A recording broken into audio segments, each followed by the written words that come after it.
sur, desde el mar hasta el sol, llegan el águila y el cóndor, el quetzal los recibe con el colibrí. Visualicémonos todos en un mismo porvenir, donde reine la armonía y se restaure la luz. A partir de este momento comienza Encuentros Pedagógicos, la radiorrevista de Renovación Magisterial. Encuentros Pedagógicos, magisterio, sindicalismo, cultura, actualidad nacional, pedagogía. Sábados de 8:30 a 10 de la mañana. Bienvenidos.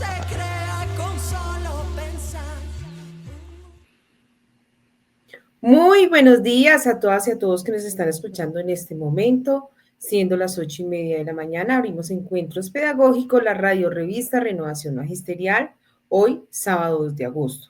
Muy buenos días al magisterio y a cada uno de ustedes que nos acompañan en este momento.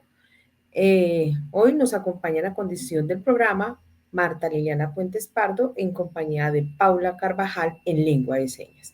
Recuerden que pueden sintonizarnos todos los sábados en Facebook Live, en Renovación Magisterial y YouTube de Encuentros Pedagógicos.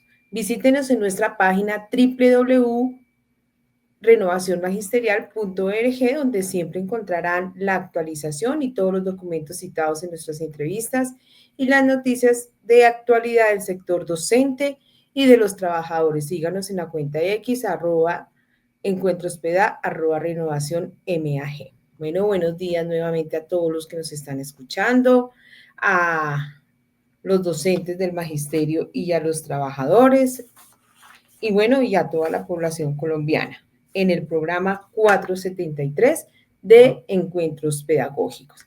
Bueno, iniciamos con un aspecto muy importante acerca de las leyes aprobadas. Empezamos con encuentros con los trabajadores. Las leyes aprobadas entran en la etapa de reglamentación. Alerta a las jugaditas. Encuentro con el movimiento obrero.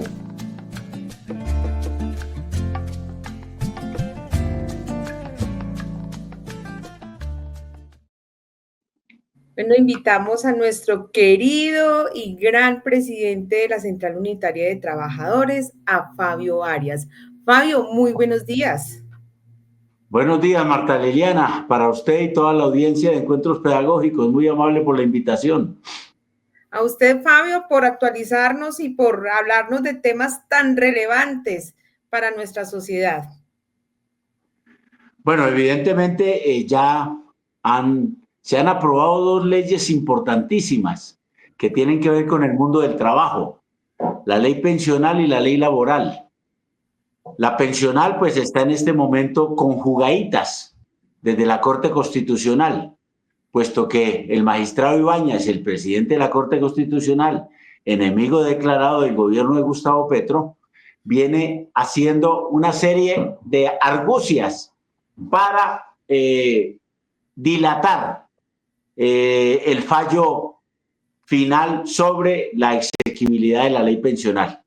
Acaba de pedir 19 pruebas sobre hechos que son de dominio público, que fue exactamente la sesión de la plenaria de la Cámara donde se subsanaron los vicios de trámite que había ordenado la Corte Constitucional, y sin embargo al señor Ibáñez le parece que tienen que presentarle más pruebas alrededor de eso, y además pruebas si el presidente de la República cuando decretó las sesiones extraordinarias estaba en el país o no. Cuestiones que evidentemente tratan es de dilatar, así como se dice, para quitarle esos beneficios que la ley pensional le da a 3 millones de adultos mayores con el ingreso solidario. Ya debería desde el 1 de julio estar funcionando, es decir, ya tenemos un mes de atraso en la vigencia de la ley por cuenta de estas jugaditas del señor Ibáñez. Seguiremos insistiendo y persistiendo y haremos la movilización social pertinente ante la Corte Constitucional para decirle que no pueden seguir, así como se dice, dilatando un derecho que los colombianos estamos reclamando y muy especialmente estos 3 millones de colombianos. Bueno, y ya se inició la reglamentación de la ley laboral. Esta ley laboral que ya empezó a regir para muchas cosas, especialmente para lo que tiene que ver con la estabilidad laboral y con lo que tiene que ver con algunos derechos significativos, como el de los dominicales y festivos. Ya llevamos un mes de la aplicación de dicha norma, es decir, ya van 3 domingos.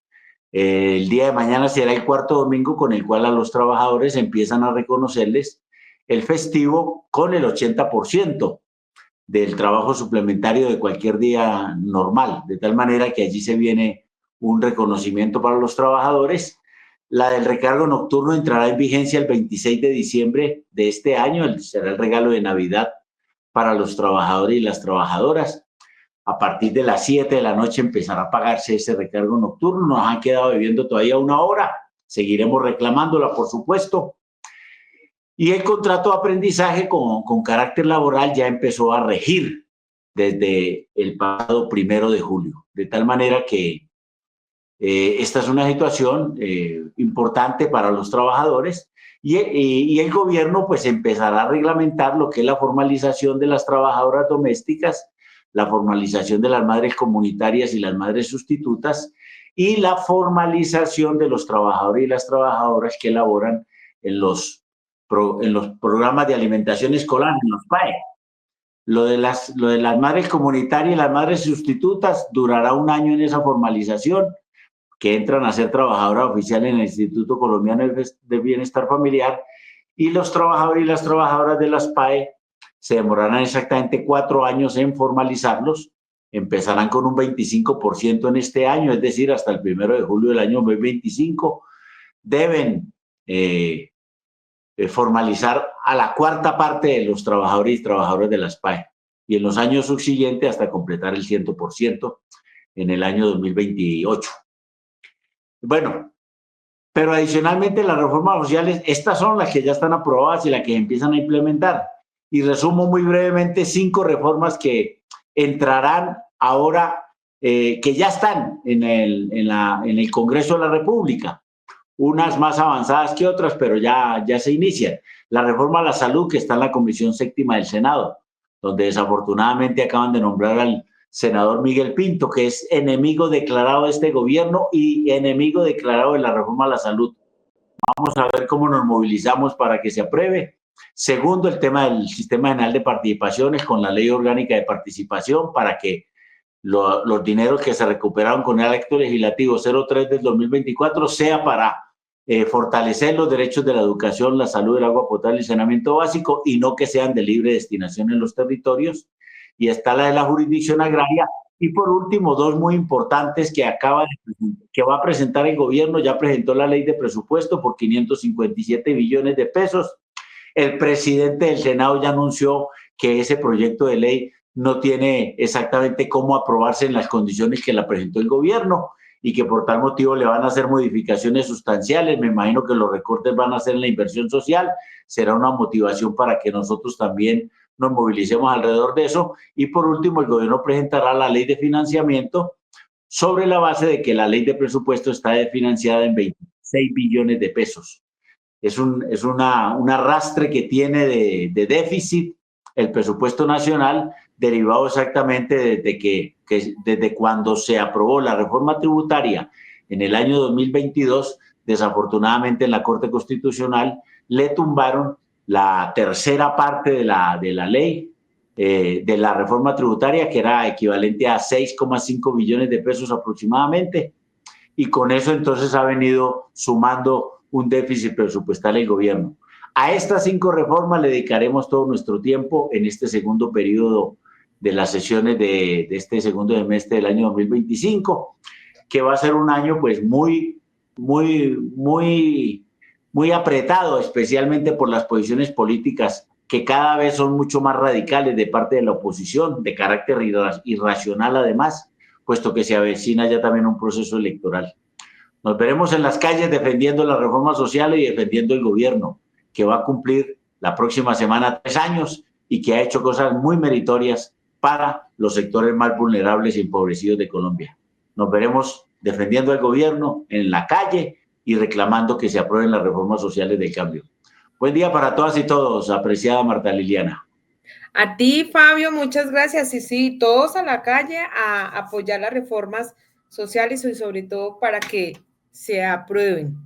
Fabio, agradecemos tu participación, tu información, demasiado relevante y bueno, y seguimos contando contigo en este programa. Excelente día, Fabio. Bueno, seguimos con encuentros con el preescolar. Invitamos a Heidi Quijano, ni un paso atrás ante la defensa de la educación pública preescolar. Acordémonos que nuestra querida compañera y amiga Heidi Quijano es una líder del colectivo Guaguataqui del preescolar. Ale, ale, la vida está por empezar. Ale, ale, no hay que perderse ni un segundo. Hay que inventarse 1000 pretextos y canta. Encuentro con el preescolar. Bueno, invitamos entonces a Heidi Quijano.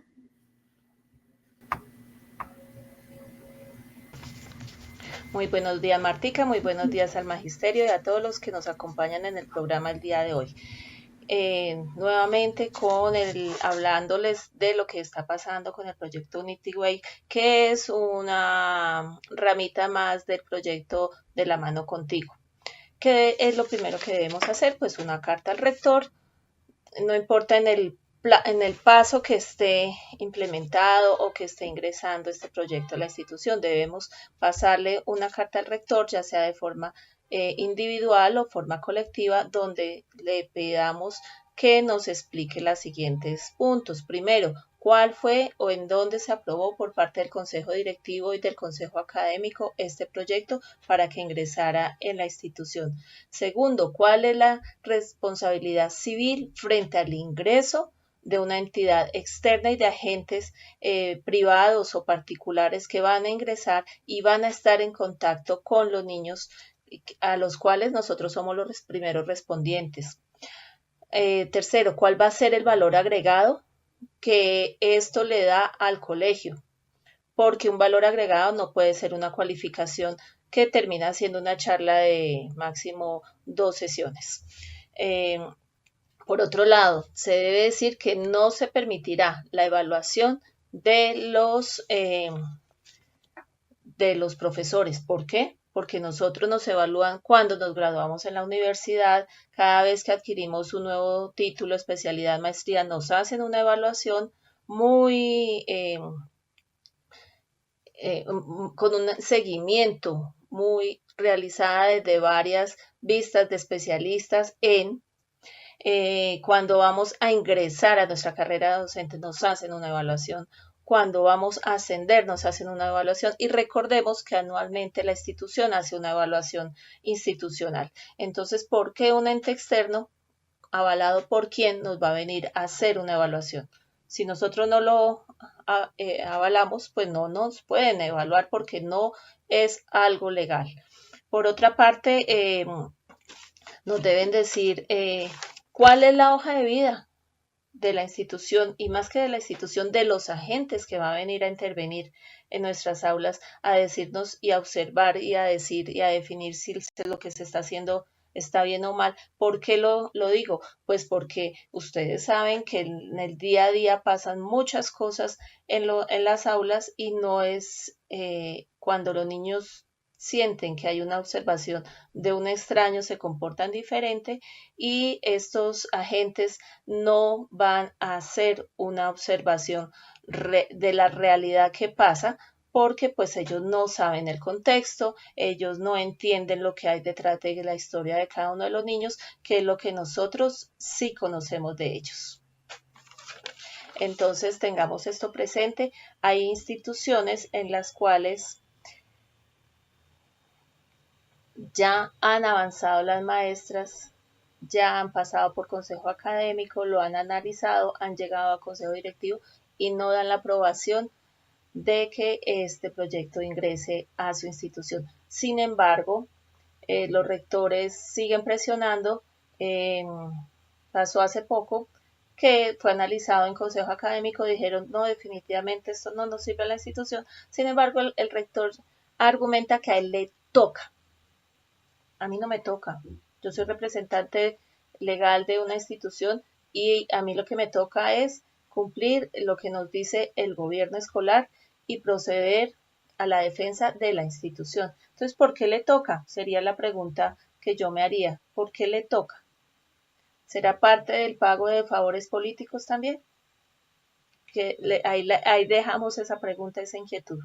En las instituciones donde ha avanzado y han dicho no, un agradecimiento a esas rectoras y rectores que se han puesto en la pelea y en la defensa de su institución y sobre todo de los recursos públicos, porque es que esos son recursos públicos que en lugar de que lleguen a las instituciones con las sillas, las mesas adecuadas para estas edades, en lugar de que lleguen a las instituciones material para trabajar con ellos y material para las maestras, en lugar de que lleguen a las instituciones un PAE adecuado, no solamente harinas para llenar la barriguita, sino un PAE adecuado para el desarrollo intelectual de los niños, que hayan rutas escolares, que hayan esa mal llamada calidad que ellos dicen, eso no puede existir si no hay las condiciones adecuadas. En eso se debería invertir la platica que están pagando y que se está yendo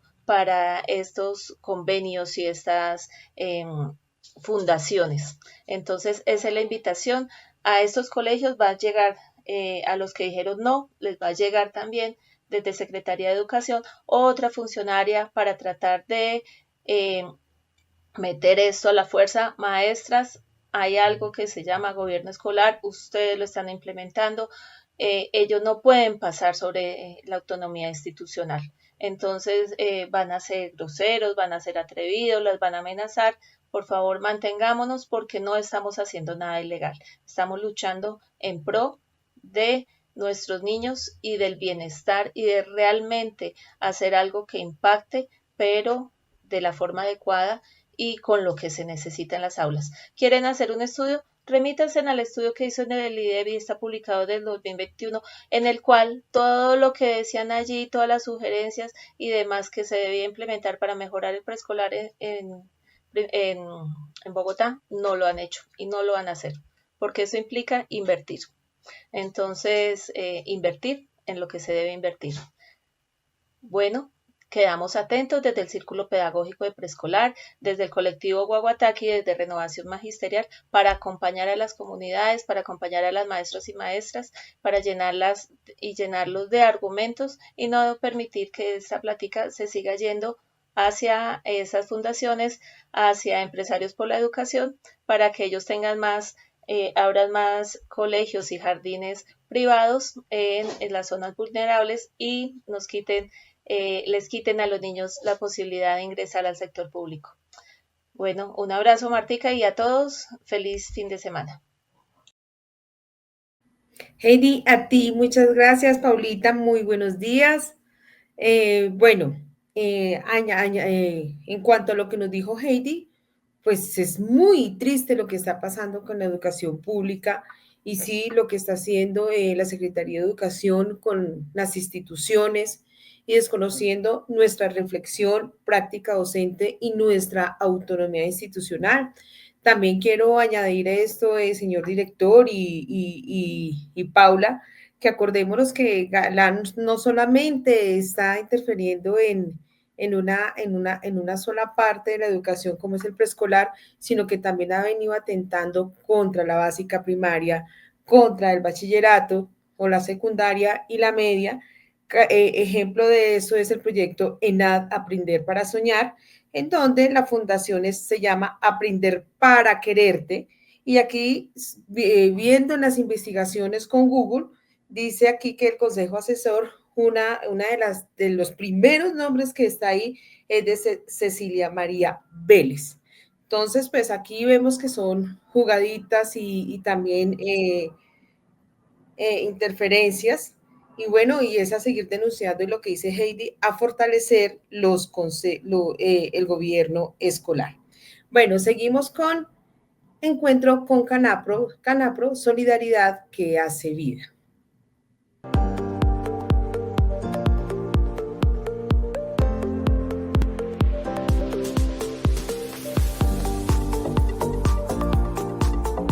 Canapro, solidaridad que hace vida. Bueno, muy buenos días. Invitamos a Alonso Camacho, jefe de crédito de Canapro. Alonso, buenos días.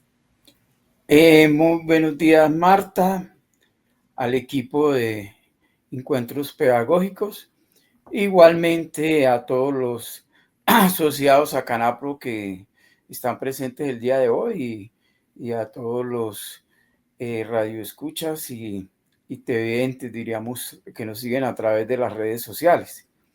En primer lugar, recordarles que para el mes de agosto tendremos la solicitud de créditos de la siguiente manera: hasta el día 16 por nómina previsora podrán solicitar su crédito estos asociados. Hasta el día 23, Secretaría de FACA, Mosquera, FUNSA, Integración Social, Distrital de Hacienda, TV. Y hasta el día 26 podrán solicitar por nómina los siguientes pagadurías: Cundinamarca, Soacha, Copec, Colpensiones, Distrito, Zipaquirá, Colegio, FONSET, FUSA, Chía, Girardot, Secretaría de Hacienda de Cundinamarca, universidades y otros convenios. También hasta este día podrán solicitar su crédito por ventanilla todas las pagadurías que tenemos con Canapro y que tienen convenio con nuestra cooperativa. Recordemos que nuestra atención es de lunes a viernes de 8:30 a 5 p.m. Se cierran cajas 4:30. Igualmente sábados inicia nuestra atención a las 9 de la mañana y va hasta la 1 de la tarde. Si está en presencial, pues hasta las 12:30 se atienden cajas. Recordemos que pues hay dos maneras de solicitar su crédito.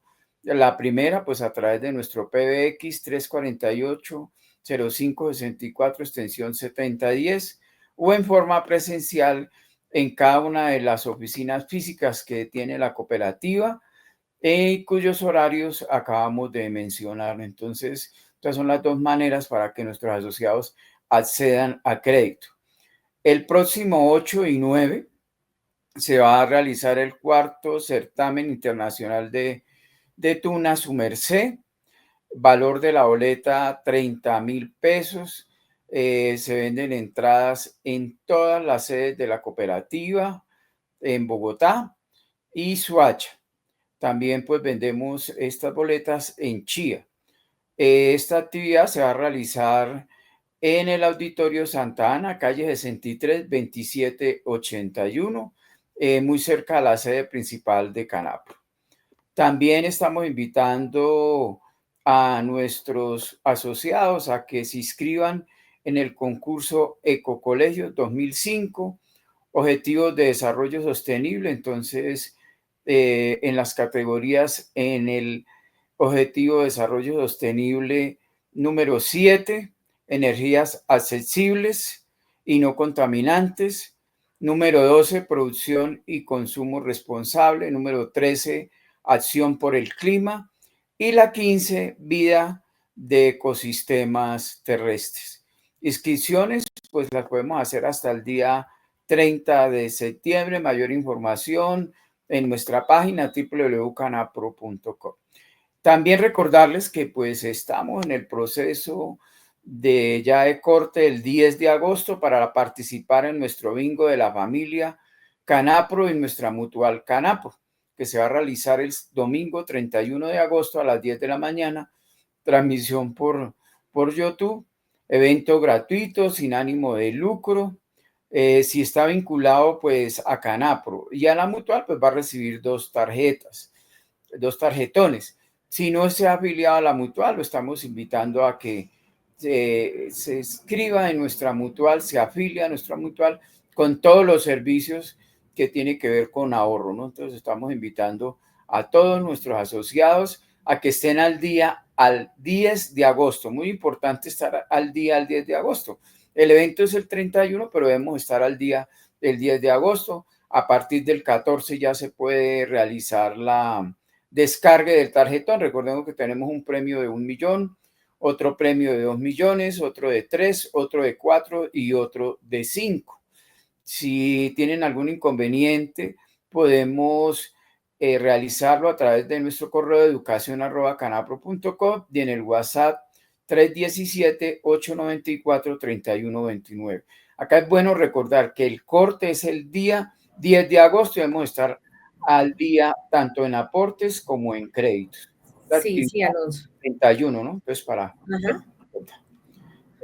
También, pues, recordarles que el día de hoy tenemos nuestro taller de inducción cooperativa a partir de las 10 de la mañana en nuestra transmisión vía Facebook Live.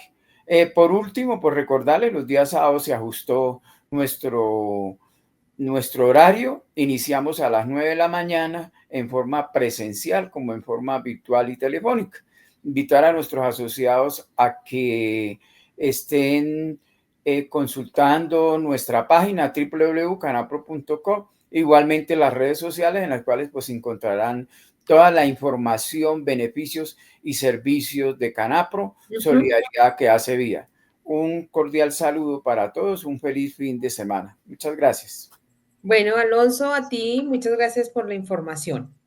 Que tengas un excelente día. Gracias. Bueno, hasta luego. Bueno, seguimos con Encuentro con la Política. La sentencia a Álvaro Uribe, una condena ajustada a la ley.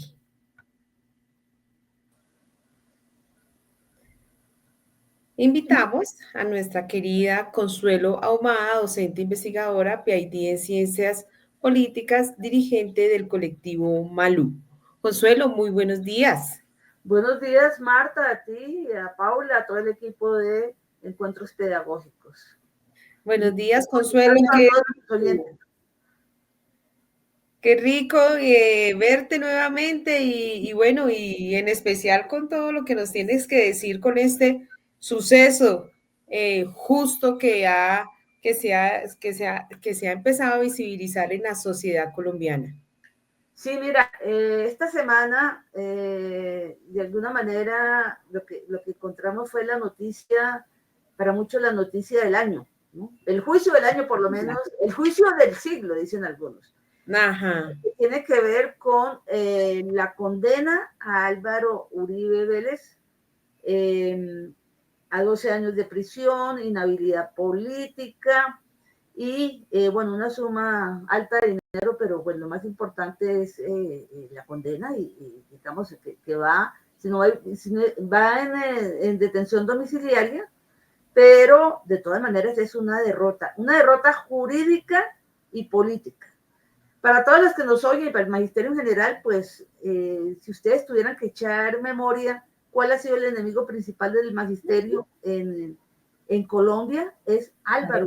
Sí, ha habido muchos ataques al magisterio desde distintas partes, pero siempre que vemos a los ataques más duros a FECODE, desde su gobierno, sus gobiernos y posteriormente ha sido el uribismo y sobre todo el mismo Álvaro Uribe. Entonces lo que se dio fue un proceso muy importante para el país, muy importante porque se demostró que la ultraderecha, con aliados internacionales, con apoyo internacional, y ahora hablamos de eso, tiene que pagar. Se hizo un juicio conducido por dos mujeres muy valientes, Sandra Heredia, la juez, y Marlene Orjuela, la fiscal del caso.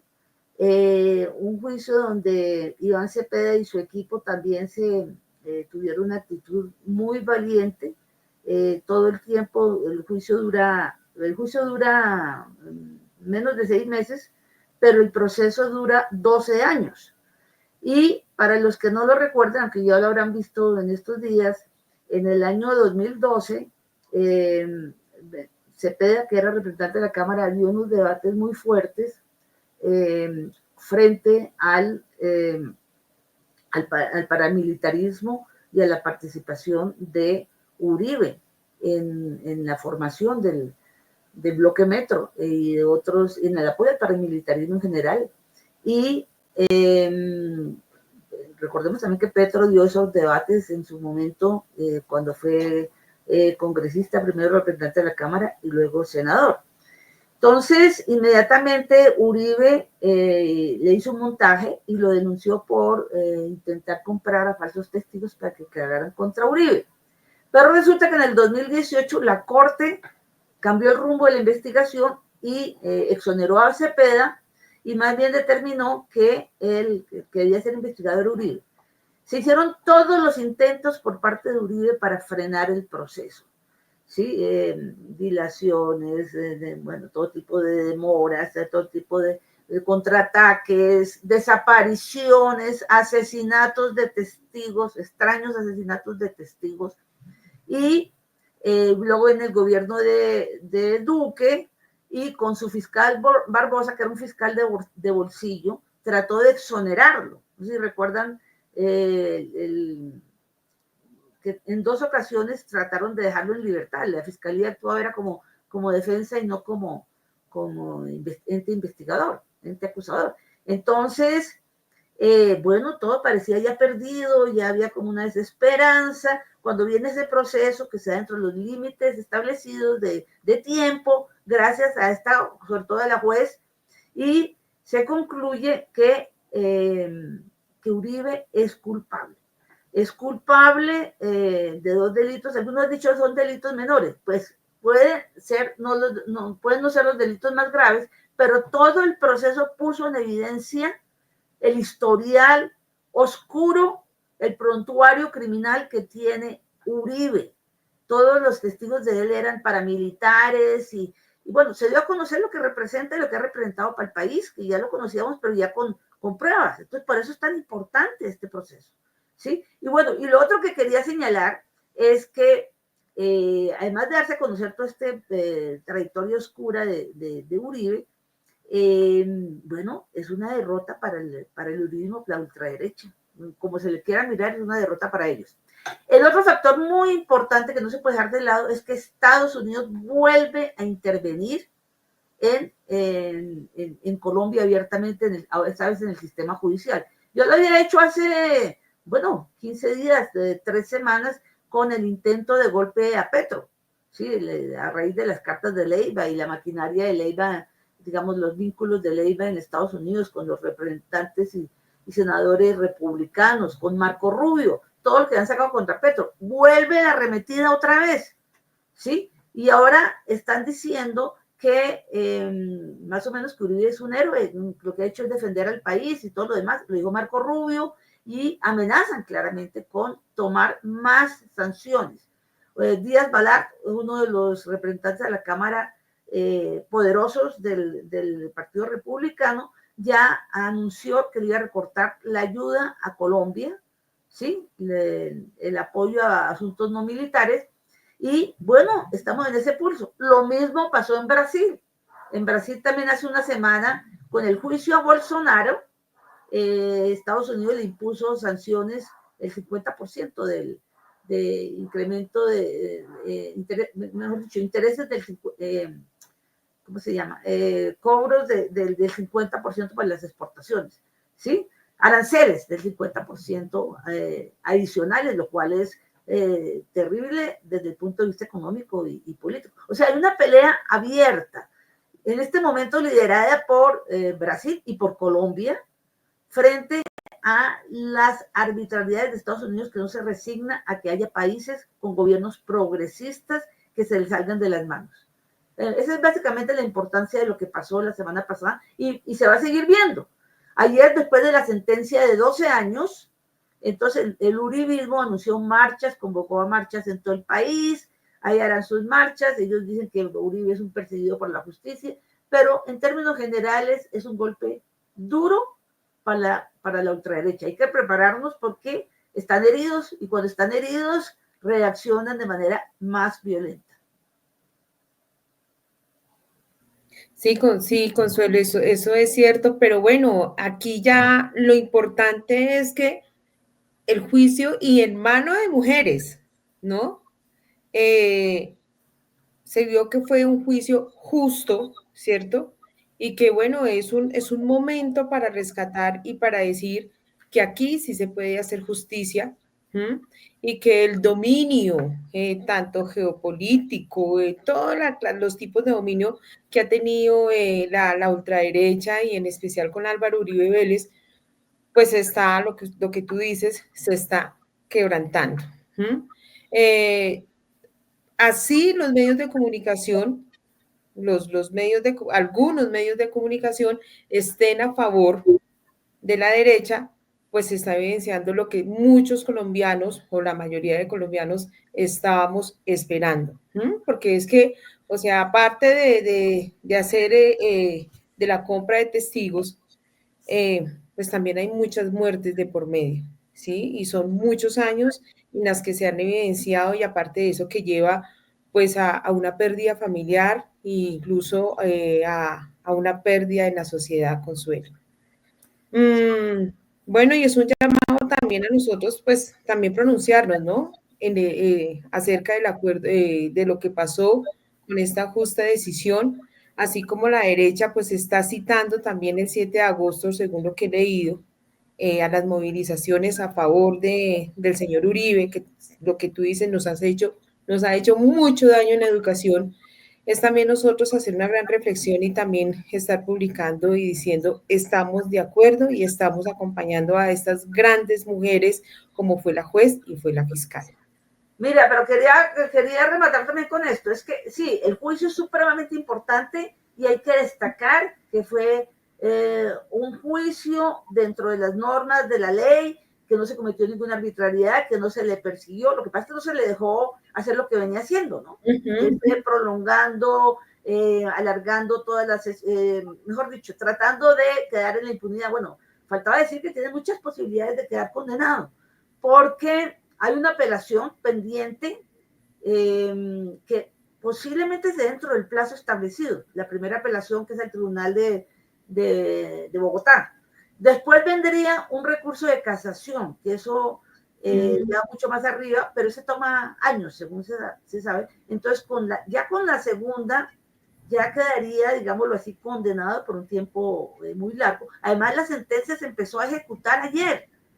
¿Sí? La juez dijo que era peligroso que se fuera del país, había peligro que se huyera del país porque tenía muchos amigos en el ámbito internacional, por supuesto toda la derecha internacional. Entonces yo quiero ponerlos como en ese plano.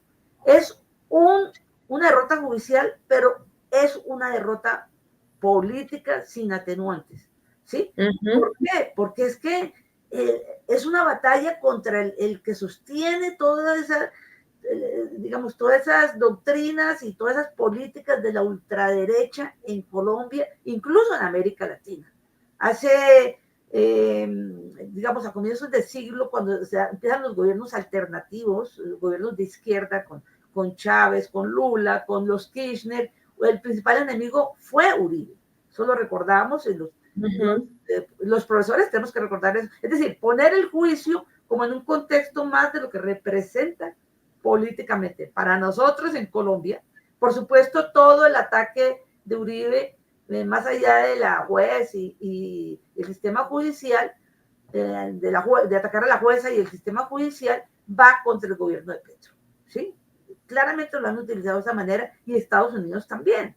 Entonces, estamos metidos en es una derrota para Uribe en esta batalla grande que estamos dando los sectores democráticos, populares, los que estamos con el cambio, frente a la derecha y la ultraderecha. Sí, Consuelo, eso sí es cierto y bueno, ojalá salga todo bien y se siga haciendo justicia. Bueno, gracias. Bueno, Consuelo, no sé si tienes algo más que decir o... No, yo creo que ya está bien. No sé si Jairo quiera intervenir. Bueno, creo que no, Consuelo. Bueno, de todas maneras te agradecemos y te felicitamos por tu liderazgo como mujer emprendedora, mujer líder, mujer social y bueno, y por tu gran conocimiento que nos hace a nosotros, pues, llevarnos a un camino de reflexión y de aprendizaje. Gracias a ustedes. Bueno, un fuerte abrazo, Consuelo. Muchísimas gracias. Bien. Bueno, invitamos... Seguimos con el diplomado ambiental en bici.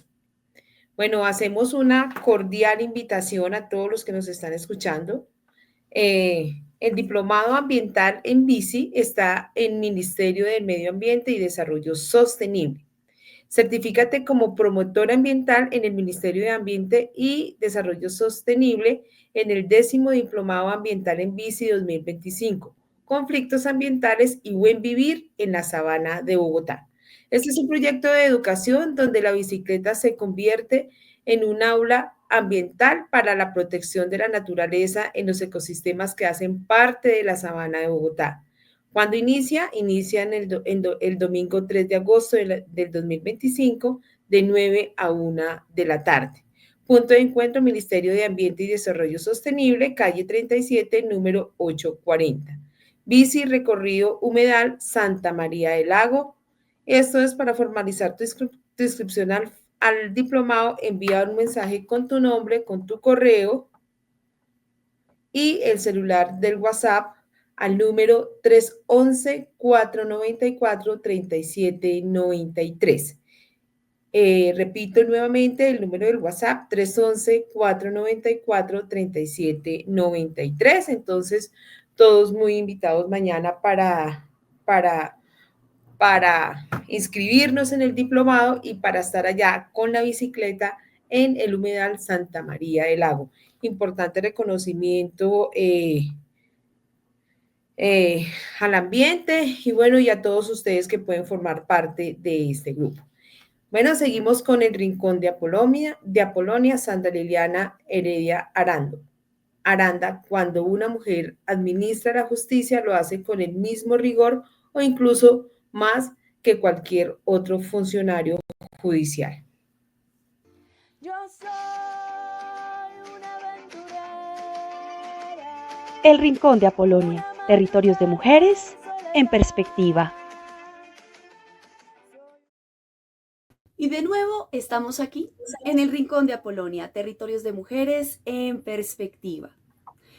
El nombre de Sandra Liliana Heredia Aranda ya hace parte de la historia colombiana. Mucho antes de graduarse como abogada, ya se desempeñaba como auxiliar en juzgados, fiscalías y en oficinas de abogados y de abogadas. Actualmente es la jueza 44 del Circuito de Bogotá y esta semana aportó rigor y credibilidad a la justicia cuando después de casi 7 años de un proceso marcado por maniobras dilatorias de la defensa, condenó a Álvaro Uribe Vélez a 12 años de prisión domiciliaria, inhabilidad de más de 8 años para el ejercicio de derechos y funciones públicas y el pago de una multa superior a los 3.000 millones de pesos por soborno en actuación penal y fraude procesal. Y aunque era de esperarse que en cuanto se conociera la sentencia y la condena, se iniciaran acciones de apelación, es la primera vez que un expresidente es condenado penalmente, lo que es resultado de la idoneidad de la jueza Heredia Aranda. Esto se suma a algunas frases que usó en la sentencia y que revelan que la práctica del derecho es otro espacio con prácticas machistas y por consiguiente patriarcal. Y mucho más cuando se trata de un proceso contra un personaje de las nefastas características de este expresidente. Cuando afirma que la toga no tiene género, pero sí carácter, hace referencia a las acciones de hostigamiento y de sabotaje que cuestionaron su rigor e imparcialidad, que si bien es cierto que si se tratara de un juez, quizá también se hubieran presentado, pero es claro que la forma hubiera sido muy distinta. Además de dejar el referente de que, como la misma jueza lo afirmó, cuando una mujer administra justicia, lo hace con el mismo rigor o incluso más que cualquier otro funcionario judicial, toda su intervención tuvo un contenido simbólico que no solo da cuenta de su idoneidad y calidades profesionales, sino también la demostración de que la justicia tiene asomos de rectitud y de posibilidades de reivindicar el oficio del derecho, y en este caso en particular, ejercido por las mujeres, desde criterios de imparcialidad en un país donde el clientelismo y la corrupción están en la médula de la acción judicial. No se trata de ningún innombrable. El condenado tiene nombre y apellidos que no solo están directamente vinculados a los delitos que hoy lo tienen en condición de detenido y sentenciado, sino a otros delitos de mayor gravedad que han dejado una huella nefasta de impunidad y de violación a los derechos humanos.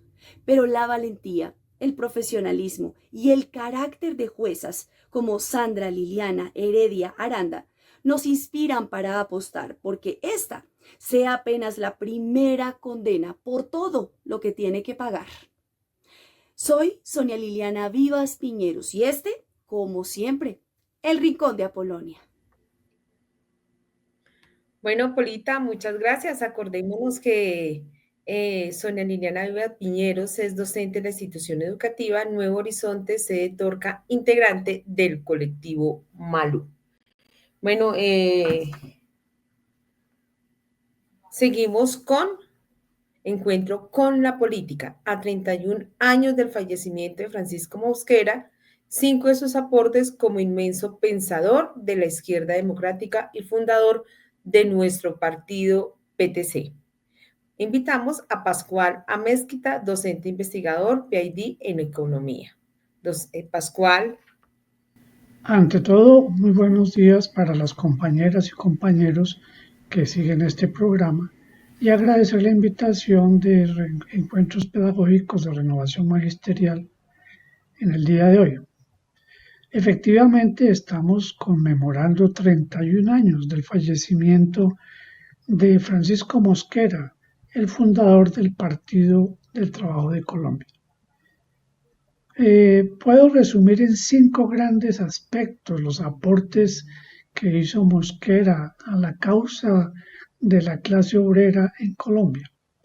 El primero fue que en la década de 60 el grueso de la izquierda se inclinó por la vía armada y Mosquera planteó que dadas las condiciones de desarrollo político del país no era conveniente, no era prudente, no era conducente en ese momento llevar a una confrontación armada al país, que esta etapa debería tener otro tipo de actividades políticas, en particular actividades dirigidas a extender el conocimiento del mismo partido.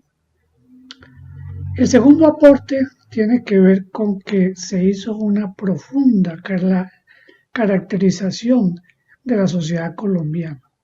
En la década del 60 en Colombia subsistía un fuerte peso del sistema, una mezcla de feudalismo con capitalismo que en su momento se llamó semifeudalismo.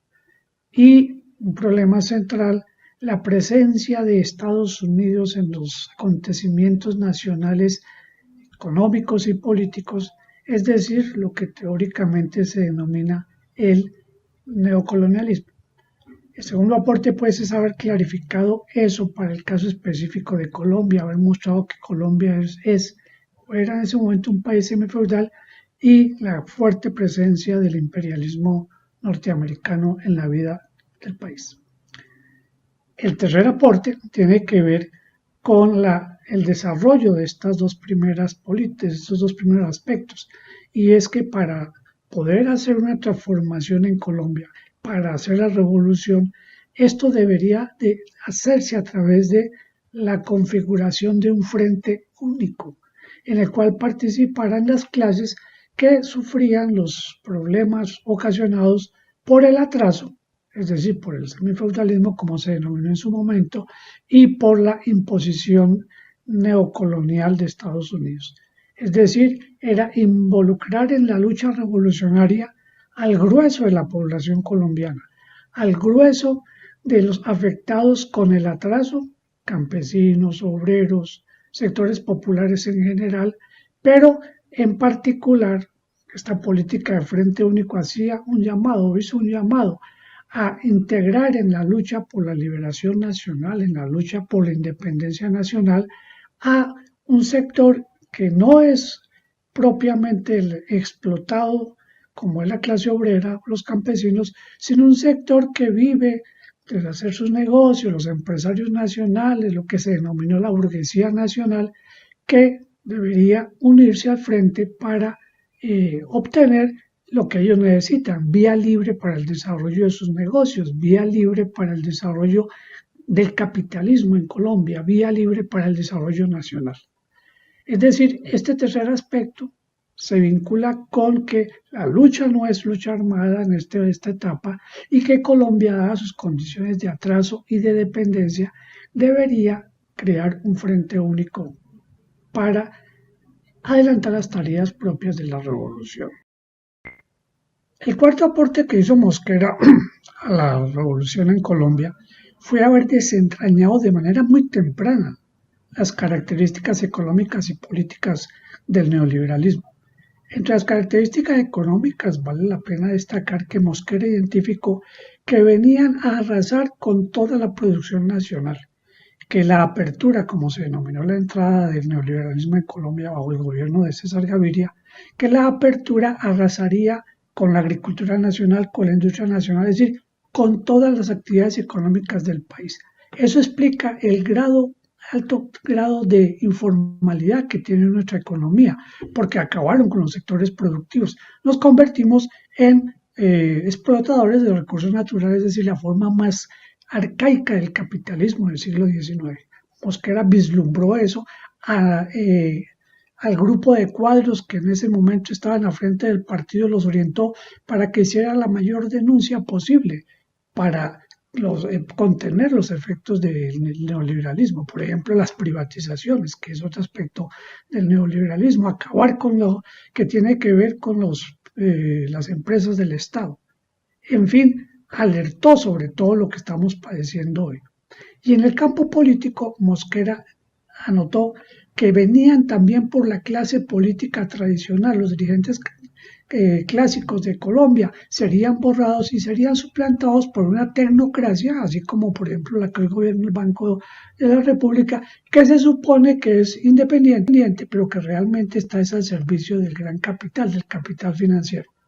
Por eso Mosquera trazó como política ampliar el frente hasta su mayor extensión posible, incluir en él a todos los enemigos, a todos los amigos de la defensa nacional, y excluir a los enemigos del país, una capa muy pequeña, una panda, llamó él, muy pequeña, que era que fue la que terminó adoptando para Colombia el modelo neoliberal.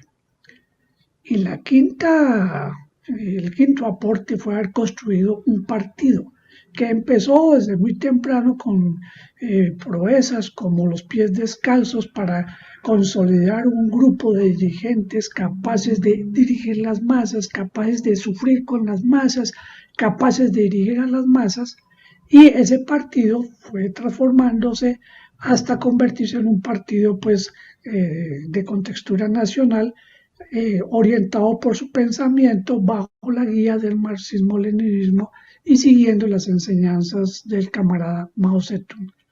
Sin un partido no se puede hacer un frente, y por eso estos 5 puntos que he señalado confluyen en este último, y es el Partido del Trabajo de Colombia tiene que dirigir la constitución de un frente, tiene que auspiciar la constitución de un frente para resolver la revolución en Colombia. Muchas gracias por la invitación. A ti, Pascual, por este contexto, por esta historia de cómo Francisco Mosquera ha sido y sigue siendo un gran líder para la sociedad. Bueno, vamos a leer un escrito de Yesid García Abello. Honor y gloria a la memoria de Francisco Mosquera. Hace 30 años falleció Francisco Mosquera Sánchez, fundador del PTC y el más grande político y dirigente de los trabajadores colombianos en el siglo XX. Año tras año hemos convocado a la militancia y a nuestros amigos a honrar su memoria, su vida y sus enseñanzas. Sea esta fecha ocasión propicia para reafirmar que seguimos orientándonos con su guía, que persistimos en la línea que nos legó, la que se enmarca en la concepción del mundo de los trabajadores, para decirle a Colombia que sus tesis, que formuló sobre la experiencia viva de la lucha de clases en el país, iluminan con más intensidad que nunca el camino que llevará a los irredentos a vivir a una nación distinta. No importa que algunos de quienes se decían sus discípulos hayan desertado al bando enemigo, ni que otros, los aduladores más estridentes, hubieran decidido ocultar su nombre más de 3 veces antes de que cantara el gallo. Seguiremos en la tarea del cambio como nos orientó nuestro segundo Congreso del PTC, comprometido irrestrictamente con el gobierno de Gustavo Petro y sus reformas sociales, con su batalla contra el calentamiento global y la prelación de las energías limpias sobre energías fósiles, con la lucha por la dignidad nacional y los intereses de los más pobres y vulnerables. Yesid García Abello.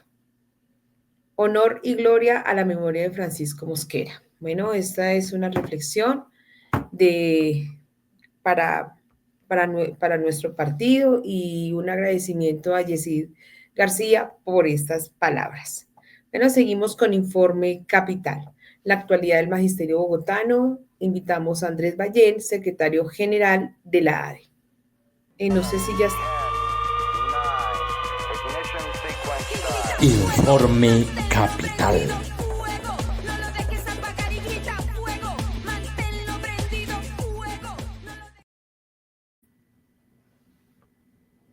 Buenos días, Andrés.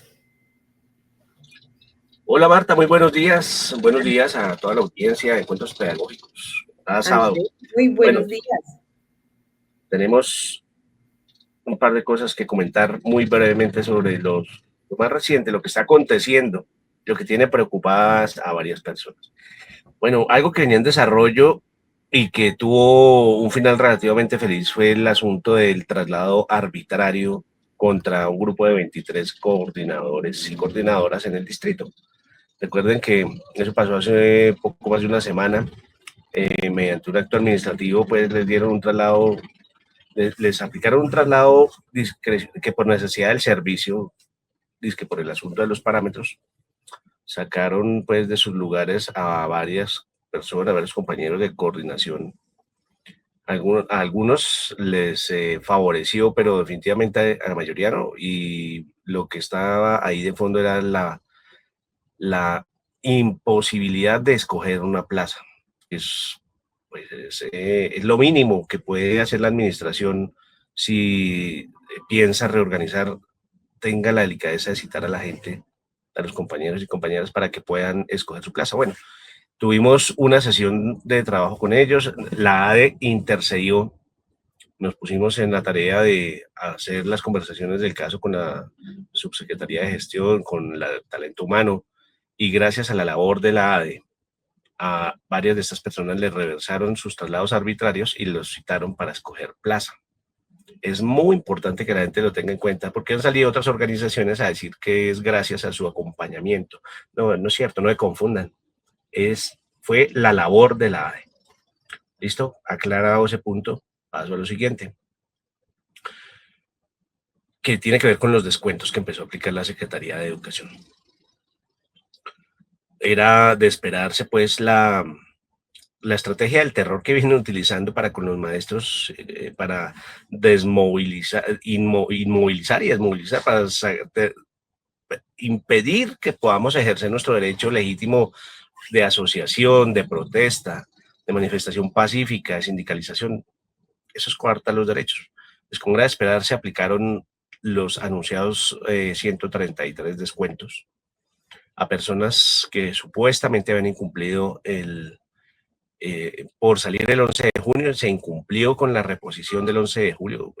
Eso sigue en una disputa, es una conversación que está abierta con Secretaría de Educación. Bueno, vamos a tener una mesa de trabajo esta semana que comienza con Ministerio de Trabajo, Ministerio de Educación, CODE, CUT, ADE y Secretaría de Educación para revisar todo el asunto de las garantías sindicales y el derecho a la protesta en la ciudad de Bogotá. Entonces, aplicados los descuentos, pues quiero hacerle un llamado, ¿verdad?, muy fraterno a nuestros compañeros y compañeras que padecen esos descuentos. No nos han derrotado. Es una medida absolutamente arbitraria, repito, para infundir terror, para que no podamos movernos, para que no podamos de ninguna manera protestar.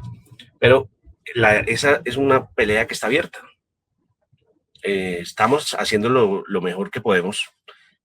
Yo de verdad les llamo con todo el aprecio y el cariño del mundo a que no caigamos en el juego de todos esos que están diciendo que es que ya entonces perdimos, que derrotaron, que la AE no nos representa, que ya nos derrotaron, que dejaron que todo se perdió, que dejaron que nos descontaran. Hombre, pues es una medida inicial que tomó Secretaría de Educación.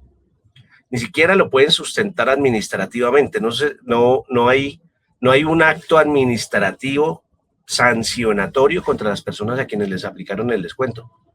Sencillamente, en algunos casos se detecta que se ha detectado que les descontaron 4 días o, claro, eso afectó el pago de la bonificación pedagógica.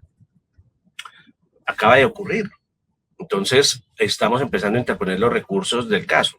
Lo primero, en lo que estamos orientando es un derecho de petición en donde solicitando a Secretaría que expliquen las razones del descuento sustentadas legal, jurídica y administrativamente.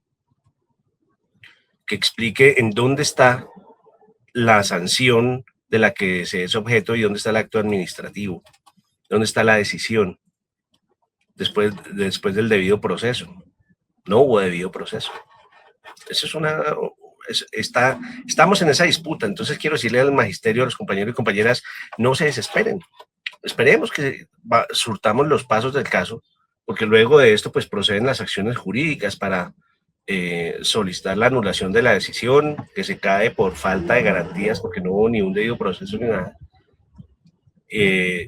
Mediante esas medidas jurídicas a las que muy seguramente vamos a proceder. Después de eso, pues tendrán que hacer los reembolsos del caso. Entonces, no caigamos, porque claro, aquí hay gente queriendo pescar en un río revuelto diciendo, desafíliense de la AE porque miren, les descontaron. Es una pelea que está abierta, compañeros, compañeras, acaba de ocurrir. Entonces, confíen en la organización. En lugar de decir, mire, es que ya no nos representan, no, es un motivo adicional para salir con más ganas, con más ahínco, con más decisión a enfrentar a esta administración. Es que no podemos pensar solamente en que la afectación salarial es muy importante, pero no es lo único. Miren lo que está pasando con la privatización de la educación, lo que hemos advertido ya y lo ratifica un reciente memorando de Secretaría de Educación desde la Oficina de Personal, donde ya ellos nombran la educación. Ahora, miren esto, miren este despropósito, ahora resultaron ellos legislando. No ha salido adelante ese proyecto de ley, ese esperpento de proyecto de ley que quiere declarar la educación como servicio público esencial para impedir la movilización del magisterio en todo el país. Y en Bogotá, la Secretaría de Educación ya empieza a pronunciarse diciendo que la educación es un servicio público esencial. Está en un reciente memorando. Ya tiene conocimiento de eso el Ministerio del Trabajo. Y no solamente eso, es la privatización. Ya también hemos aquí hablado antes, salió una comunicación pública sobre el asunto del convenio con United Way en la educación preescolar, que decíamos en ese comunicado, su propósito fundamental es hacer comparar, porque además terminan comparando, y ahí esa metida Secretaría de Integración Social, terminan comparando la educación en los jardines, en los jardines SDIS con los preescolares del distrito, haciendo una evaluación por encima de los sistemas de evaluación ya establecidos y que son legales, para recomendar que, como hay tanta eficiencia, mejor es entregar la educación en administración del servicio educativo. Hay una cantidad de cosas detrás de eso, sin contar con que eso también se viene para la educación primaria, básica primaria y básica secundaria, y la media. Entonces, miremos un poquito más allá, más lo que hay de fondo. O sea, esto es, hay que defender el derecho a la movilización, a la protesta, pero ¿qué vamos a defender? la salud, ni la salud, ni políticas educativas, ni inversión, ni nada se puede defender si permitimos que nos coarten el derecho a la movilización. Entonces, con ese llamado fraterno me despido. Un abrazo para todos y todas. Bueno, Andrés, a ti muchas gracias. Y sí, pues estar atentos a lo que viene haciendo Secretaría de Educación y lo que va a seguir haciendo. Y Andrés, entre más nos amenacen y más nos presionen, más estaremos en las calles. Claro que sí, esa debe ser la manera de interpretar lo que está pasando. Entre más represalias, más fuerza tenemos, con más fuerza tenemos que salir, porque ese es un pulso que nos quieren ganar. Y es evidente que donde esto, de verdad, donde logre la administración coartar definitivamente el derecho a la movilización y la protesta en Bogotá, eso inmediatamente se riega por todo el país, y ahí lograron el cometido de sectores como el Centro Democrático y otros a los que esta administración le está haciendo el favor de quebrarle el espinazo a Feicol. Eso es muy, muy grave, y para allá van. Entonces, compañeros y compañeras, no es hora de desfallecer. Estamos haciendo las acciones jurídicas del caso, sigan las orientaciones oficiales de la organización, las estaremos publicando, y vamos con todo a defender nuestros derechos. No es posible en este momento bajar los brazos y dar todo por entregado, todo por vencido. No es así. Estamos en desarrollo de esto. Confíen en su organización y sigamos trabajando en llave. Un abrazo. Bueno, Andrés, un abrazo muy, muy fuerte y gracias por la información. Bueno, seguimos con nota del director. La narrativa del fascismo es falsa. El pueblo entendió la sentencia. Invitamos a Jairo Castro Ballesteros, delegado del Magisterio de Bogotá, al Comité de Formación Docente.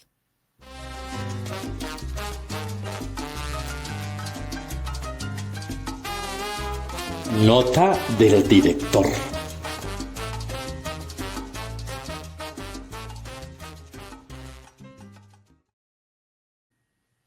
Bueno, Jairo, muy buenos días. Muy buenos días al Magisterio y a la comunidad educativa que nos ven y nos siguen por Facebook Live de Renovación Magisterial al programa Encuentros Pedagógicos. También les recordamos que pueden seguirnos por YouTube y por TikTok al programa Encuentros Pedagógicos. Un saludo también a todos los que nos siguen por nuestras redes en el exterior. Hoy la nota del director se intitula La narrativa del fascismo es falsa. El pueblo entendió la sentencia. Después de todo un día de cátedra jurídica el pasado 28 de julio de parte de la jueza Sandra Liliana Heredia, emitiendo el concepto condenatorio a Álvaro Uribe Vélez, donde explicó detalladamente los hallazgos de la Fiscalía General de la Nación para comprobar los delitos de soborno de testigos y fraude procesal cometidos por el expresidente.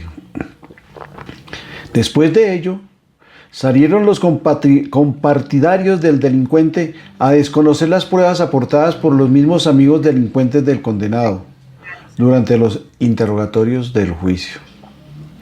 Aquellos corruptos, mafiosos, fascistas, paramilitares que también incluso están siendo investigados por otros delitos hasta más graves por los que se le condena a Uribe, salieron a gritar el desconocimiento de la ley y a clamar que su héroe diabólico es inocente, a pesar de las pruebas que vimos durante el juicio y que están bien sustentadas en las conclusiones para la condena al expresidente.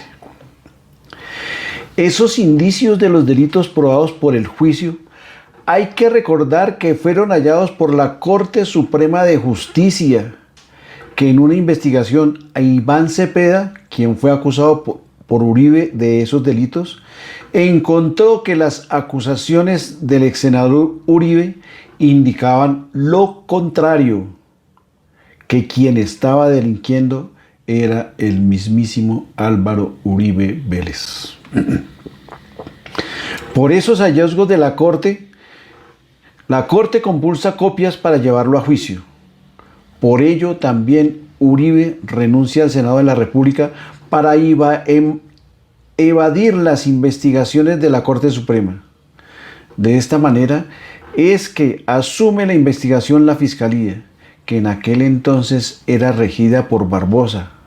Pretendían precluir el juicio por falta de pruebas, cosa que a pesar del fiscal de bolsillo no pudieron archivar la investigación. Eso solo dio indicio para pensar que esa presunción de culpable era muy posible, podría ser cierta. Varias de las pruebas que se imputaban al proceso fueron reafirmadas durante las declaraciones de muchos de los testigos que fueron llevados por la defensa para declarar en favor de Uribe Vélez. Vale la pena recalcar que la mayoría de los testigos de la defensa de Uribe, hoy condenado, fueron narcotraficantes, paramilitares de la SAUC durante el gobierno de la Seguridad Democrática y hasta familiares condenados por vínculos con paramilitares. Esa narrativa de los activistas del Centro Democrático de acusar a gritos y amenazar para evadir la justicia está fuera de lugar. El llamado a juicio fue gracias a el mismo expresidente que falsamente intentó enlodar a Iván Cepeda con esas acusaciones, como se vio en el juicio.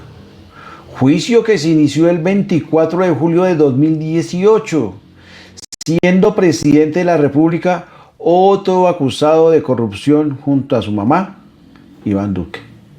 No fue durante el gobierno de Gustavo Petro que se dio la acusación para esos delitos. Carecen de argumentos jurídicos los defensores de Uribe. No hubo lugar a un juicio político que hubiese sido bueno, también que se hubiese dado, pero con la extrema derecha eso no es posible, porque no tiene ni un solo representante que esté libre de pecado.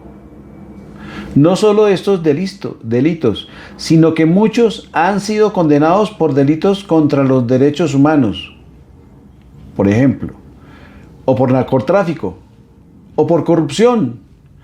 Hay otros investigados por desplazar campesinos y quitarle las tierras. Adivinen. Total, la defensa del condenado nace de la misma contertulia delincuencial.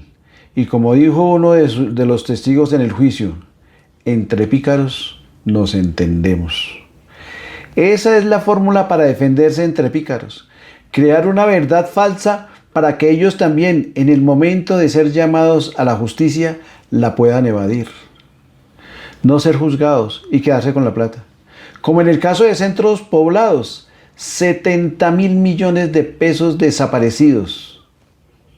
Pero el pícaro Emilio Tapia, quien ya había estafado a los bogotanos, fue presentado en un programa de televisión como un héroe. Un hombre del jet set colombiano que roba, es delincuente, estafador, lo condenan, se queda con la plata, 7 años de condena, pero le dan libertad condicional para que disfrute de lo robado. Esa es la mera verdad con los delincuentes de cuello blanco. Por eso los gritos de muerte a Petro y la culpa es de Petro. Pretenden convencer al pueblo colombiano que el gran demonio es inocente. Están acostumbrados a la narrativa de Emilio Tapia. Robo y salgo libre. Invento acusaciones. Como soy intocable, no me deben condenar. No me deben tocar los jueces. Si me acusan, los mato. Se repite la historia del gato bandido. Esa narrativa que la condena a Uribe es porque Petro es el presidente y que fue él el que lo condenó, que es una sentencia política, carece de verdad. Es tan falsa como una moneda de cuero. El juicio a Uribe mostró quién es en realidad. Sus amigos que llevó de testigos contaron hasta los robos de petróleo en la hacienda Guacharacas para financiar las autodefensas en Colombia. Eso fue muy evidente y lo oímos todos y lo vimos todos. Por más que grite improperios, el papá de los pollitos, como dijo uno de los delincuentes, testigo de la defensa, amigo del condenado en el juicio, por más que asusando a la violencia, incluso hasta que en segunda instancia revoquen la sentencia, el juicio sí mostró los tentáculos del monstruo y el pueblo vio en directo, en realidad, quién es el gran demonio de los colombianos. Muchas gracias, nos vemos dentro de 8 días en otra nota del director. A ti, Jairo, muchas gracias por la información y bueno, saludamos a nuestro gran amigo y compañero Jimmy Triana, también a Miguel Ángel Pardo Romero y también a la monita, a Claudia Durango. Seguimos con encuentros con la comunidad educativa y el magisterio. ¿Cómo van las reformas y los temas urgentes del magisterio en la educación? Invitamos a Miguel Ángel Pardo Romero, integrante del Comité Ejecutivo de FECODE, Comisión de Política Educativa y secretario de prensa. Gracias. Jairito. Martica, muy buenos días. A Miguel también muy buenos días, Paula. Quería entrar antes de que se acabe el programa para saludar a Luz Ángela Cárdenas Moreno, a quien lamentablemente perdió a la mamita. Entonces, un saludo para toda la familia de Luz Ángela y a ella también por el fallecimiento de su madre. Pasen su tumba a la mamá de Luz Ángela. Gracias. Pasar haciendo caminos. Encuentro con la comunidad educativa y el magisterio. Y bueno, voy saludando, saludos vitales, fraternales y pedagógicos a ti, Marta Liliana, a nuestra intérprete en lengua de señas y por supuesto a todo el magisterio y a la comunidad educativa del país. Varios asuntos. ¿Aló, se me escucha? Sí. Buenos días, Miguel. Buenos días, Marta Liliana. Buenos días, Paula, y buenos días a todos y todas, al magisterio y a la comunidad educativa que nos sigue a esta hora del día. Bueno, primero un mensaje y un abrazo a nuestro compañero Rafita, que está pues transitando por unas circunstancias de salud, y desde aquí mucha fuerza, Rafita, para poder seguir en esa batalla por mejorar y recuperación plena. Y pues varias son las reformas que tenemos hoy en este momento en desarrollo. Esta va a ser una semana pero muy importante, decisiva. En primer lugar, va a ser decisiva pues porque entra el proyecto de ley sobre el presupuesto general de la nación. Ese proyecto de ley sobre el presupuesto, pues vamos a batallar para que por tercer año consecutivo la educación sea el primer rubro, siga siendo el primer rubro de inversión en el presupuesto general de la nación, como lo ha sido en el 2024, en el 2025, y aspiramos, por supuesto, que así sea en el próximo año. Pero además tiene una doble connotación, y es que ese incremento que ha habido tan importante en el presupuesto de educación dentro del presupuesto general de la nación se convierte en una base muy importante para los recursos que deben ingresar a partir del 2027 y progresivamente en 12 años del Sistema General de Participaciones. Primer asunto que quiero señalar, batalla clave, ya está el proyecto. Vamos a hacer un comparativo con el anteproyecto y de allí, por supuesto, dependen todos los recursos. En segundo lugar, pues el proyecto de ley orgánica que debe reglamentar el acto legislativo 03 del 2024, que es el proyecto que reformó el Sistema General de Participaciones después de 22 años de lucha. Ya hemos explicado aquí la importancia de los asuntos clave, las diferencias que tenemos especialmente con sectores de falsas autonomías que quieren asumir la mayoría de esos recursos sin garantizar el destino específico para salud, agua potable y saneamiento básico. Pero lo nuevo es que ya este fin de semana termina el texto unificado del gobierno en el proyecto de ley. Y una vez unificado, haremos en la próxima semana, puede ser entre miércoles o jueves, reunión con el gobierno y con las otras federaciones, la Federación de Departamentos, la Federación de Municipios, para conocer la propuesta del gobierno, y nosotros en reuniones separadas haremos nuestras observaciones de lo que coincidimos, de lo que debemos ajustar en ese proyecto de ley, y aspiramos que podamos salir con un proyecto de ley unificado, para que con el gobierno podamos movilizarnos para garantizar por fin estos recursos. El tercer asunto clave es el tema de la estabilización del modelo de salud. Creo que hoy ya, 2 de agosto, vamos a estar toda la semana próxima haciendo monitoreo sobre el avance de la estabilización del modelo de salud. Y en ese orden de ideas queremos registrar la importancia del manual tarifario a la aprobación en el Consejo Directivo del manual tarifario. Eso generó muchas WhatsApps erróneos, que si era que nos iban a cobrar copagos o cuotas moderadoras. No, para nada. De lo que se trata es que el manual tarifario, que además es una construcción muy importante del FOMAC, que todavía no lo tiene el sistema general, pues es la forma en la cual se controle el escape de recursos, dado que como no había manual tarifario como el que se está consolidando, pues a unas entidades se les paga unas sumas injustificables, elevadas, y a otras menos, que tienen las mismas condiciones y los mismos contextos y la misma rigurosidad en la atención médica.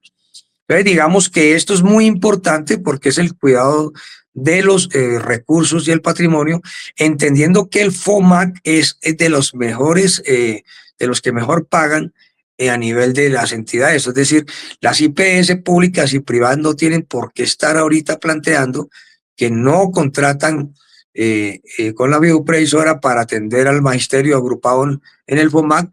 No pueden estar diciendo que no, porque se trata de una de las mejores pagadores, además, que tiene el sistema de salud en Colombia. Pero lo que no podemos permitir es que haya unas entidades que están cobrando por minuto, no cobran por lo que la atención prestada, sino tienen especie de taxímetro, cobran por minuto. Entonces, esto no puede permitirse. Entonces, aquí hay un control. Ahora lo que estamos insistiendo es que el Consejo Directivo del FOMAC tenga una sesión permanente, porque el gobierno acogió la sesión permanente, pero volvió a espaciar las reuniones, y necesitamos que se produzca de manera inmediata el aval a las más de 6.000 entidades que están en este momento interesadas en atender al magisterio y a sus familias en salud, pero que para ampliar la red pasaríamos de 2.000 a 6.000 más o menos, como está hoy, sin que eso se detenga allí, y sin embargo pues necesitamos que eso sea avalado por el Consejo Directivo del FOMAC. Entonces, digamos, este es el otro asunto para nosotros sustancial, que el Consejo Directivo del FOMAC se mantenga en sesión permanente hasta que se estabilice este tema, como también el tema de las farmacéuticas, el pago de los reembolsos, etcétera. Entonces, digamos, este es el otro asunto que le vamos a hacer monitoreo. La Junta Nacional de FECODE aprobó que, derivado del desarrollo de estos acontecimientos, realizará, si así se requiere, movilización nacional para presionar, eso sí, la materialización del Acuerdo 03 del 2024, que es defender nuestro modelo de salud, no es para volver al anterior, que es el que nos puede garantizar salud digna y oportuna. Y el otro asunto que es clave son la agenda prioritaria de reuniones que hemos planteado. Les menciono rápidamente, porque ya observo que se me está terminando el tiempo, que básicamente podemos decir las reuniones que hemos priorizado son las siguientes. La primera, el tema de los ascensos. ya está listo el decreto, ya está en firma en la Hacienda. Con ese decreto que se firme, se saca la resolución con la convocatoria del proceso de la segunda corte. Simultáneamente, estamos presionando que lo firme Hacienda, pero simultáneamente a que lo firme Hacienda, estamos trabajando para que se ajusten los programas y podamos terminar el año con los cursos, en primer lugar. En segundo lugar, en este momento estamos priorizando la reunión de la Junta Directa, perdón, la reunión de la mesa que tiene que ver con jornada única, especialmente porque se ha tratado de insistir que la jornada única, que el 277, el decreto 277 que modificó el 1850, no es para jornada única, pero en efecto no es para jornada única porque el 277 modifica, restituye derechos de la jornada laboral y criterio académico en la jornada académica. Pero es muy importante en todo caso que ese pretexto que tienen para no aplicar el 277, supuestamente porque los colegios son de jornada única, pues toca hacerle una serie de presiones. Tercera reunión que hemos priorizado tiene que ver con el tema de las listas de elegibles en las regiones donde no se están en este momento desarrollando. A pesar de que existen las vacantes, las entidades territoriales no quieren convocar audiencias, esperando seguramente jugar con las provisionalidades en época electoral. Vamos a hacer un repaso porque ya están a un mes o un mes y medio de vencerse las listas de elegibles y esto es otro asunto que estamos presionando. Al igual que la reunión con la Comisión Nacional del Servicio Civil para ir organizando el tema del próximo concurso de ascensos. Y el otro tema que me parece muy importante y hemos solicitado reunión es el tema de la prima adicional de medio año para los maestros vinculados entre el 1 de enero de 1981 y el 26 de junio del 2006, cuyo derecho lo logramos recuperar después de tantas décadas que estaba dormido, pero que estamos batallando su extensión para todos los maestros y maestras, no importa si se pensionaron después de junio del 2011, me refiero que se han vinculado en estas fechas que he hecho, pero que se han pensionado y que tengan, independientemente que tengan mesadas de 3 o más salarios equivalentes a salarios mínimos. Nosotros ya tenemos respaldo de jurisprudencia. La fiduprevisora dio concepto, esto vale 1.6 billones de pesos, entonces la reunión es para que el Ministerio de Educación también dé el paso adelante e invitamos a los maestros y maestras a no contratar abogados porque pues estamos a punto de que esto sea un elemento de todos y todas ganado por la negociación colectiva. Estas son las prioridades que tenemos en materia de las tareas de la próxima semana. Entonces, ahora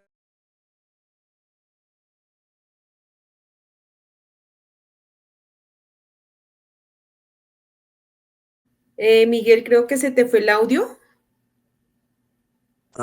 ¿Aló, lo oyes? Ahora sí. Bueno, estamos con las tareas de esta semana. Bueno, entonces digamos que este es el último. Y el último asunto, que no es el último, sino el primero, tiene que ver con todos los temas de garantías al derecho de asociación, contra la estigmatización de que estamos viviendo, contra las violencias, diversas violencias que están agrediendo la escuela, ya sea por la delincuencia común, ya sea por incitación, y adicionalmente, pues por los grupos armados que están desalojando a maestros de regiones que están utilizando la escuela o a los que están en este momento chantajeando o poniéndole vacuna a los maestros en varias regiones. Todo este asunto estamos coordinando una reunión con el Ministerio del Interior, el Ministerio de Educación, el Ministerio de Trabajo, PECODE y la CUT para poder hacer el respectivo pues es un plan de trabajo para salirle al paso a todo este tema. Y vamos a empezar el próximo lunes con una reunión muy importante con la Secretaría de Educación, la CUT, FECODE, la ADE, el Ministerio de Trabajo y el Ministerio de Educación para precisamente ver el tema de las garantías sindicales y el derecho de asociación en para el magisterio bogotano y la comunidad educativa de Bogotá. Como pueden ver todos y todas, compañeros y compañeras, la agenda ha sido bastante extensa. Espero a ver si no se me quedó alguna de los asuntos claves de lo que vamos a hacer. Ah, bueno, sí. Acabamos de subir a las redes oficiales de la federación el tema del retroactivo. Entonces, para señalar que les invitamos a que consulten ahorita Facebook, Twitter, tanto de la federación como de Renovación Magisterial, para que se observe cómo está el proceso del pago retroactivo. Pero quiero aclarar que los recursos salieron todos de la nación a las entidades territoriales. Todas las entidades territoriales tienen los recursos del retroactivo. Algunas han alegado de manera cierta y otras no tan cierta de que tienen problemas técnicos. Entonces se han adelantado capacitaciones que terminaron ayer de apoyo y asesoría entre el Ministerio de Educación y las entidades territoriales certificadas. Luego ya no hay excusa. Y por lo tanto, vamos a hacer un seguimiento y ya se empezaron a ver los pagos del retroactivo. Entonces, estamos haciendo un seguimiento a ello la próxima semana también, porque ya la próxima semana tendrá que estar el pago en la mayoría de las entidades territoriales para el reconocimiento del retroactivo que ha sido tan duramente luchado y batallado. Bueno, un abrazo a todos y todas. Y bueno, frente al tema de la muy bien presentación de nuestro compañero Pascual Amezquita sobre los aportes de Francisco Mosquera, tendremos que sacar una parte para los aportes en el terreno de la educación. Un abrazo a todos y todas, que pasen muy buen fin de semana. Tan. Bueno, Miguel, a ti muchas gracias por todas estas informaciones que nos dio en tan poquito tiempo y tan importantes. Un abrazo fuerte. Bueno, agradecemos a todos ustedes por sus... Ay, no, pero antes de esto, Paulita, desde acá un saludo muy, muy fuerte a Rafael Pasos. Estamos pidiendo a Dios, al universo, a la vida, para tu pronta recuperación y tenerte nuevamente aquí físicamente, porque estás siempre en nuestros corazones, Rafita, amigo, compañero. Agradecemos nuevamente a todos ustedes por su sintonía, a todo el equipo de Renovación Magisterial en Colombia, al director Jairo Castro Ballesteros, al productor Sergio Camilo Castro, en lengua de señas a Paula Carvajal, y recuerden, todos los sábados continuamos en su compañía de 8:30 a 10 de la mañana. Se despide quien les habló, Marta Liliana Puentes. Renovación Magisterial presentó Encuentros Pedagógicos. Los esperamos el próximo sábado a las 8:30 de la mañana. Gracias por acompañarnos.